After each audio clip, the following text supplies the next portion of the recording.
to be trying to see the birthday present through his body. She looked up. "I hope you didn't get me something too extravagant," she said. "I said no extravagance this year, with the new house." Clark's extravagance with money was sometimes an issue, but for him to bring up her bringing it up would have been a whole new collateral issue. Today was a birthday. Charlotte's birthday, though did it matter whose in a marriage?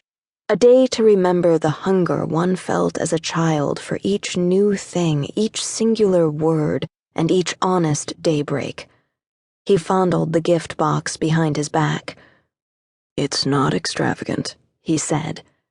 "Okay," she said, looking up at the ceiling.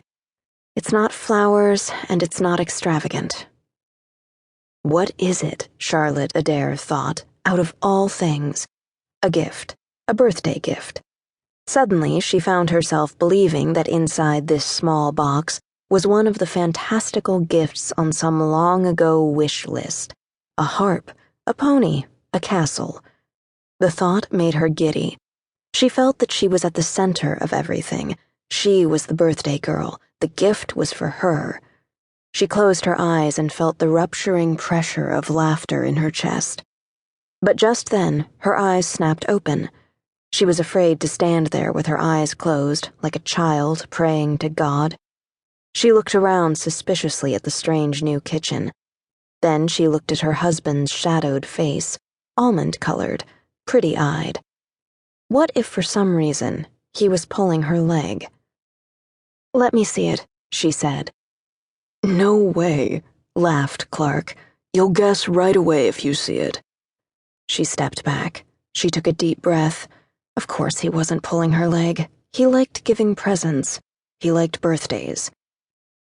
"Is it," she said, "another figurine?" Clark fondled the gift again. It was not a figurine, because the figurine had definitely been an issue last year. He agreed now that the figurine had been a strange gift, something suited better for a child. But it had looked so much like her, he still wanted to protest. A porcelain maiden wringing out her long, long hair. "Nope," he said. "It's absolutely not a figurine." "Hey," Charlotte said, looking up at him flirtatiously. "Did you get me that necklace I saw at Shan's the other day? Did you sneak back over there and buy that necklace for me?" It took Clark a moment to remember the necklace they had seen together. "No," he said. "Listen, I didn't get you jewelry." "Okay," said Charlotte. "Then can I have it now?" "Come on," said Clark. "Use your imagination." But as soon as he said the word imagination, he knew he had chosen the wrong word. Since they'd begun moving in, Charlotte's lack of imagination had become an issue. She would stare at the empty rooms, blinking, unable to envision. Clark felt that she was unable to let go of the unexpected places and uses for things. She was unable to dream, unable to guess. The week previous, he had gone so far as to call her boring, and to prove that she was not boring, she took everything back out of the kitchen cabinets and dashed them against the wall. Among other things, such as all of his mother's china, she had broken the birthday figurine, and in that case, thought Clark, the figurine wasn't such a hot thing for her to bring up either. Charlotte's eyes darkened. She too remembered the incident with the china. She saw the white plates flying like epithets toward the wall.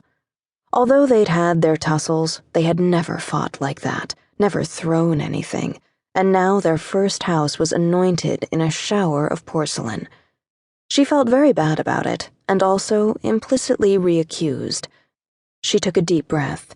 She tried to remember that today was her birthday, a day to claim one's place at the center of everything before one has to step aside for the next of 6 billion people, a day to feel cosmically attractive, a day to feel wanted, and she tried to get back to that dreamy, closed-eyed feeling of the birthday girl.